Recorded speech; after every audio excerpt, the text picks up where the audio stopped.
Pernah nggak sih kepikiran, kok anakku belum mulai ngomong ya?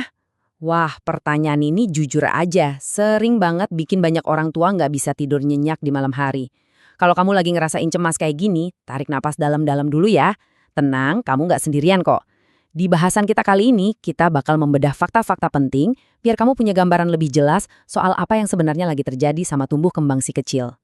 Nah, pertanyaannya sekarang, ini autis atau sekedar speech delay alias terlambat bicara? Jujur ini tuh inti dari kecemasan kita kan?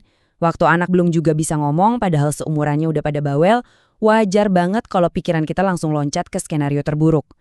Banyak banget loh orang tua yang langsung salah paham di titik ini. Lihat anak diam sedikit, langsung panik, ngira itu tanda pasti autisme. Tunggu dulu. Disinilah kita perlu banget meluruskan pemahaman. Jangan sampai kita buru-buru ngambil kesimpulan tanpa ngelihat gambaran besarnya secara utuh. Oke, kita mulai dari bagian pertama ya. Yuk, kita pahami bareng-bareng apa sih sebenarnya arti dari speech delay atau keterlambatan bicara ini. Gini, walaupun anak tuh kelihatannya diam, sebenarnya ada tanda-tanda positif loh kalau ini murni cuma speech delay. Coba deh kamu perhatiin. Kalau dipanggil namanya, dia masih nengok nggak? Terus, ada kontak mata nggak pas lagi main bareng? Dan yang paling penting, dia mau nggak diajak interaksi? Kalau iya, berarti secara sosial anak ini tuh masih bener-bener nyambung sama kamu. Dia mungkin cuma nunjuk-nunjuk, senyum, atau narik-narik tangan kamu pas lagi pengen sesuatu. Nah, ini tuh sinyal kuat banget kalau dorongan komunikasi sosial mereka kerja dengan sangat baik. Cuma, ya itu tadi, kata-katanya aja yang belum keluar. Sekarang kita masuk ke bagian kedua. Kita bahas tanda utama spektrum autisme. Yang ternyata masalahnya jauh lebih dari sekedar urusan bisa ngomong atau enggak. Biar gampang, mari kita bandingin langsung perbedaan mendasarnya. Kayak yang udah dibilang tadi, pada kasus speech delay, anak tuh ibaratnya masih nyambung banget secara sosial.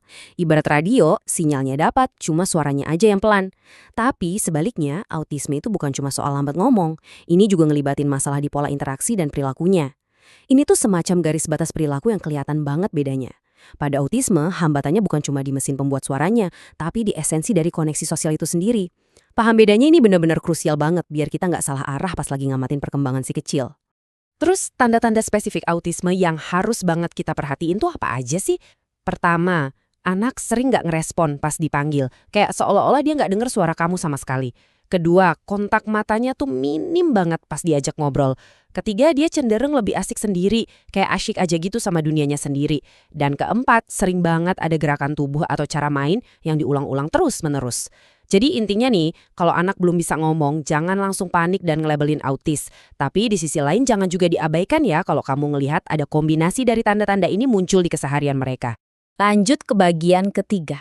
Ini agak sentil sedikit ya, karena kita bakal bahas bahaya tersembunyi dari screen time dan kenapa kita wajib banget mulai ngurangin paparan layar gadget. Tolong ingat baik-baik fakta yang satu ini. Anak belajar bahasa dari interaksi, bukan dari nonton. Yap, kamu nggak salah dengar. Mau seedukatif apapun tontonan di layar itu, komunikasi itu tetap butuh jalan dua arah. Bahasa itu dipelajari pas ada pertukaran emosi, ada ekspresi wajah, ada respon langsung. Bukan dari layar yang cuma nyuapin visual satu arah doang.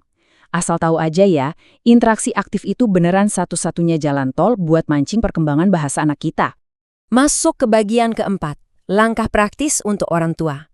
Abis ngomongin masalah, yuk kita cari solusinya. Sebenarnya, kamu bisa langsung praktekin 3 langkah simpel dari ruang tamu rumahmu sendiri loh. Nomor 1, ajak anak ngobrol setiap hari.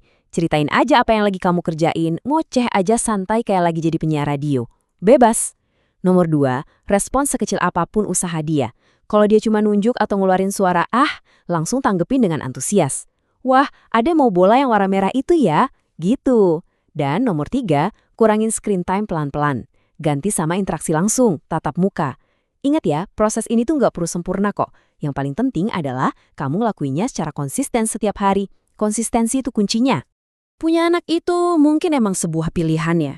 Tapi begitu kita mutusin ngambil pilihan itu, memahami tumbuh kembang mereka udah jadi tanggung jawab kita yang mutlak.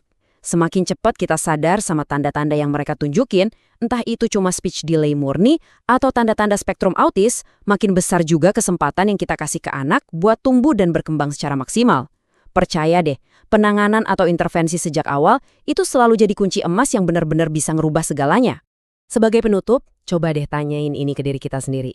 Di zaman sekarang, di mana layar gadget jauh lebih gampang diakses daripada interaksi manusia, apa iya kita udah ngasih waktu yang cukup buat bener-bener ngobrol sama anak kita?